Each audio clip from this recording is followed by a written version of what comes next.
हर बंदा ये चाहता है कि वो अपनी एज से यंग नज़र आए, और क्योंकि लाइफस्टाइल ऐसा है, टेंशन्स हैं बहुत ज़्यादा, डिप्रेशन का है माहौल सारा, तो उसकी वजह से एजिंग भी बहुत फास्ट है। I am doctor Ayesha Zubair, working as a aesthetic physician and aesthetic dermatologist from the last 15 years.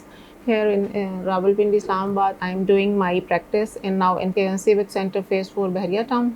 And my clinic is about KFC first floor. आज हम बात करना चाह रहे हैं, आप जो लोग हमारे पेशेंट्स हैं जो हमारे पास आते हैं वो अक्सर ये क्वेश्चंस करते हैं कि हम वाइटनिंग क्रीम्स जो वो यूज़ करके आते हैं जिसकी वजह से उनकी स्किन बहुत ज़्यादा डैमेज हुई हुई होती है, उस पर ब्लैक स्पॉट्स पड़ जाते हैं, जिससे उनको एक्नी प्रोड्यूस हो जाती है, क्योंकि उन जो मार्केट में क्रीम्स अवेलेबल हैं उसमें उनमें स्टीरॉयड्स, मर्करी या डिफरेंट चीज़ें होती हैं। तो इसलिए हम रिक्वेस्ट करते हैं लोगों से कि आप बगैर प्रिस्क्रिप्शन के डॉक्टर के कोई भी क्रीम मार्केट से लेके मत यूज़ करें, और अपने स्किन केयर के लिए एक सनब्लॉक ज़रूर यूज़ करें मॉर्निंग में, और रात में कोई अच्छा विटामिन सी का सीरम ज़रूर यूज़ करें। आप रिकमेंडेशन अपनी डर्माटोलॉजिस्ट से ले लें, एस्थेटिक फिजिशियन से ले लें, किसी से भी आप उनसे रिकमेंड करा लें, बजाय कि आप नेट पे जाके खुद सर्च करके तो खुद यूज़ कर लेते हैं।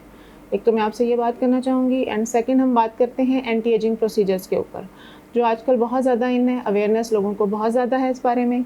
हर बंदा ये चाहता है कि वो अपनी एज से यंग नज़र आए, और क्योंकि लाइफस्टाइल ऐसा है, टेंशन्स हैं बहुत ज़्यादा, डिप्रेशन का है माहौल सारा, तो उसकी वजह से एजिंग भी बहुत फास्ट है। तो एजिंग को हम रोकने के लिए हमें क्या यूज़ करना चाहिए? एक तो हम अपना लाइफस्टाइल चेंज करें, डाइट में अपनी हेल्दी चीज़ें इंक्लूड करें, पानी बहुत ज़्यादा पिएं, और स्ट्रेस और टेंशन से अवॉइड करें। उसके बाद हम आ जाते हैं कि हम डॉक्टर से क्या चाहते हैं। कुछ पेशेंट्स आफ्टर 40-50 वो चाहते हैं कि हम रिंकल्स, एंटी रिंकल्स प्रोसीजर्स जो हैं, या फिर उनकी जो सैगी स्किन हो चुकी होती है उसको वो ठीक कराना चाहते हैं। तो उसमें जो हम यूज़ करते हैं, नंबर 1 बोटॉक्स बहुत ज़्यादा कॉमन है, जो लोगों को आजकल बड़ी अवेयरनेस है उसकी। बोटॉक्स हैं, फिलर्स हैं, थ्रेड लिफ्ट है, ये तीनों चीज़ों का कॉम्बिनेशन किया जाता है।